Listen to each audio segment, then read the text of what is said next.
જય સિયારામ મિત્રો, હું આજે એક વાર્તા કહેવા જઈ રહ્યો છું।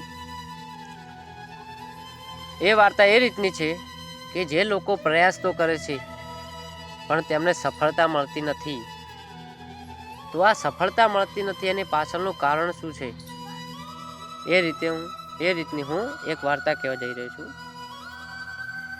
એક શિષ્યએ પોતાના ગુરુજીને પૂછ્યું, હે ગુરુજી, હું પ્રયાસ તો કરું છું પણ મને સફળતા કેમ મળતી નથી? શિષ્યની આ વાત સાંભળીને ગુરુજી શિષ્યને એક દીવો આપ્યો। એ શિષ્ય તું આ દીવો પ્રગટાય। શિષ્યએ ગુરુજીનો આપેલો દીવો પ્રગટાયો। એ દીવો હતો એ 2-5 મિનિટ જળ્યો અને પછી બંધ થઈ ગયો। શિષ્યએ ગુરુજીને કહ્યું, હે ગુરુજી, તમે જે દીવો આપ્યો એ તો 2-5 મિનિટમાં બંધ થઈ ગયો। તેમાં જે જરૂરી ઘી, જે ઈંધણની જરૂર હતી તે ઓછું હતું એટલે તે ઓલવાઈ ગયું।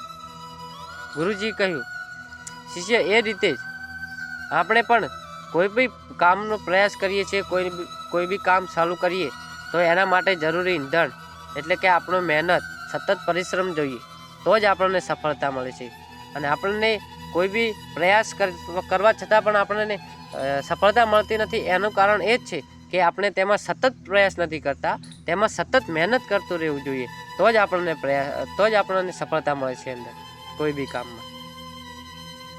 આ રીતે એક બીજી પણ વાત છે કે આપણે વિદ્યાર્થી કાળમાં આપણે 12 સુધી ભણતા હોઈએ છીએ અને પછી એ સમજીને વિચારીને કે આપણે નોકરી ક્યાં મળવાની અને આપણે અભ્યાસ અધૂરો મૂકી દઈએ અને કોઈ બી કામ ધંધે લાગી જતા હોઈએ છીએ। તો એવું કેમ? એ કઈ રીતનો આપણો વિચાર? આપણે સતત મહેનત કરતા રહીએ, એના પાછળ વિવિધ પરિશ્રમ કરતા રહીએ, રોજ મહેનત સતત ચાલુ જ રાખીએ તો આપણને સફળતા કેમ ના મળે? આપણે સફળતા મેળવવી હોય તો 1-2 વાર પ્રયાસથી નહીં મળે, એના માટે સતત પરિશ્રમની જરૂર પડશે, સતત મહેનત કરવી પડશે, ત્યારે આપણને એ સફળતા પ્રાપ્ત થશે। આ રીતે એક બીજી વાત યાદ આવી કે એક ભાઈ હતા, એમની 18-19 વર્ષની ઉંમર થઈ। એમની ઉંમર થતી ગઈ એટલે ઘર ચલાવવા માટે પોતાને કમાવા તો જવું પડે। એ ભાઈ નવા હતા ધંધામાં એટલે એમને એક શાકભાજીની લારું ચાલુ કરી। એ ભાઈ રોજ શાકભાજી વેચવા જાય અને 200-500 રોજ કમાઈને આવે। થોડો સમય તો તેમનું ઘર સારી રીતે ચાલ્યું, પણ જેમ જેમ સમય જતો ગયો તેમ એ ભાઈએ 2 દિવસ શાકભાજીની લારી કાઢે, 2 દિવસ બંધ રાખે, 2 દિવસ ચાલુ રાખે, 2 દિવસ બંધ રાખે।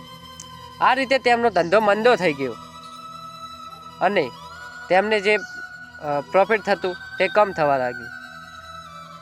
આ રીતે ધીરે ધીરે તે ભાઈની શાકભાજીની લારી બંધ થઈ ગઈ। તે ભાઈ શાકભાજીની લારી હતી એ ઉઠી ગયા। જો આપણે સફળતા મેળવી હોય કોઈ બી કામમાં સફળતા, તો તેના પાછળ આ સફળતા મેળવવા માટે આપણે તેના પાછળ વધુને વધુ મહેનત કરવી પડશે, સતત પરિશ્રમની જરૂર પડશે, તો જ આપણને સફળતા મળતી હોય છે। આ જ શીખ છે કે આપણને સતત પ્રયાસથી પણ કેમ સફળતા મળતી નથી, એનું કારણ એ છે કે આપણે થોડી વાર પ્રયાસ કરતા હોઈએ છીએ અને પછી એમાં પ્રયાસ છોડી દઈએ એટલે આપણને સફળતા મળતી નહીં। પરંતુ સતત આપણે સફળતા મેળવી જોઈએ તો તેમાં સતત મહેનત કરવી જોઈશે, તેમાં સતત પરિશ્રમની જરૂર પડશે।